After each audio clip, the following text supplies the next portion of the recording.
Okay, so what we've got here is a project that I was able to set aside until everything settled down with respect to my reds and my whites. I'm making an ice wine this year, but because ice wine juice is very expensive, you have to wait until January or February. They harvest the grapes, they get very low yield. It's about 4 times the cost of regular juice. I make my own ice wine juice by taking some, in this case, Riesling. I started with 12 liters of Riesling and I froze it in this larger pail. And now I've put a special lid on top that has 50 or 60 holes drilled into it. And then I'll set it on top of this narrower bucket and the drippings will go in, and I got that marked off so that I can see how much volume I've got. And what I'll do is I'll check the bricks along the way.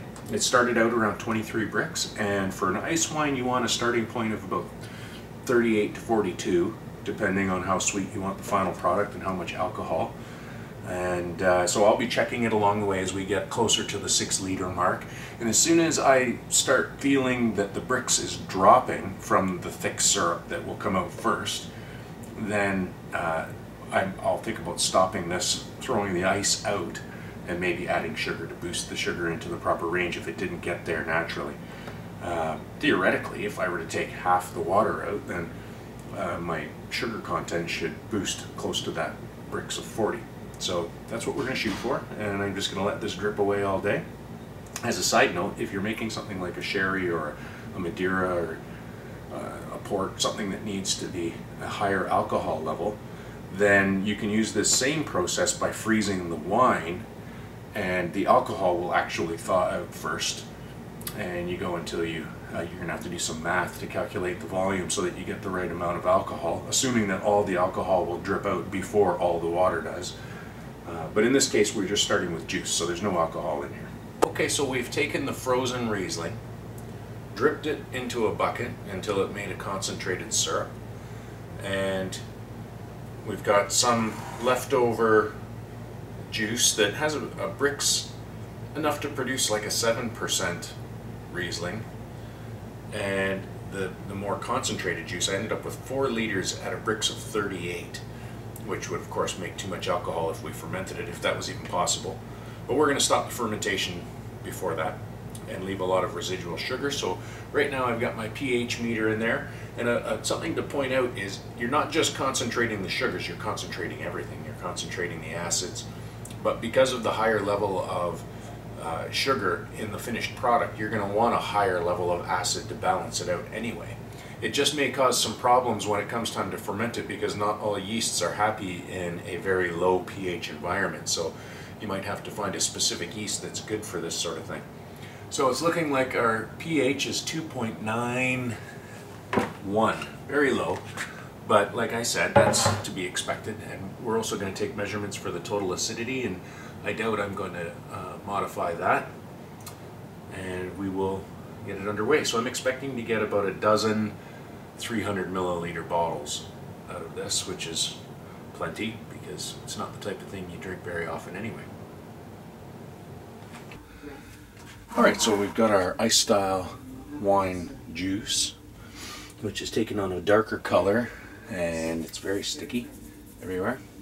And I've got a yeast starter going. The big thing with the yeast going into juice with this high sugar level is you don't want to kill the yeast by shocking it. So I have been bringing that up slowly with bigger and bigger doses of the sugar, and it seems to be doing well. I'm using RHST, which is good for Riesling and also for ice wines, so it should be a good match.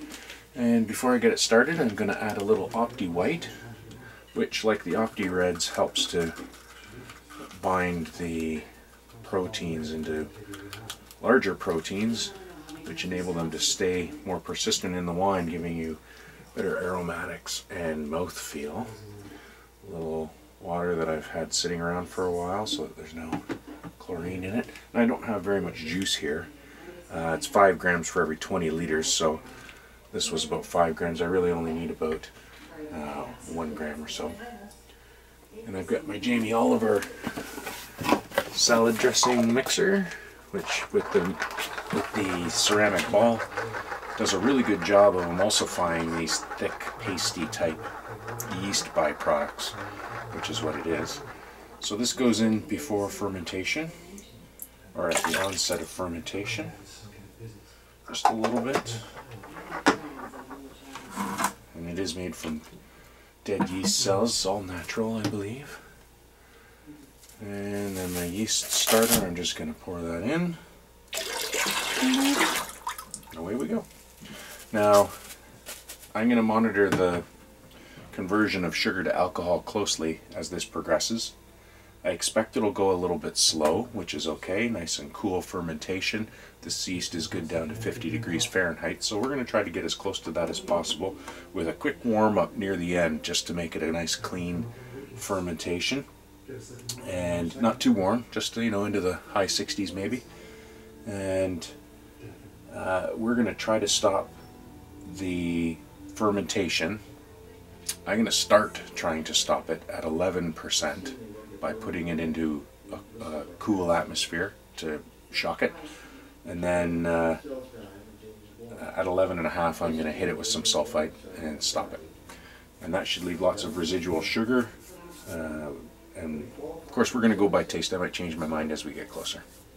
There we go. Okay, as you can see, this is fermenting along nicely. It's got a good start.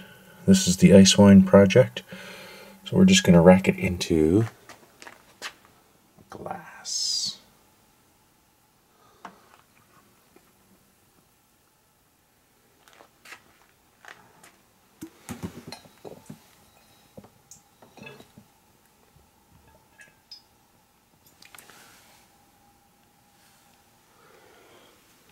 And making sure to get all the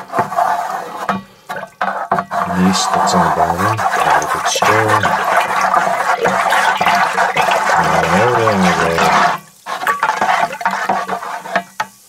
And don't worry about it only filling up part of this container because it's fermenting and that headspace will fill with carbon dioxide.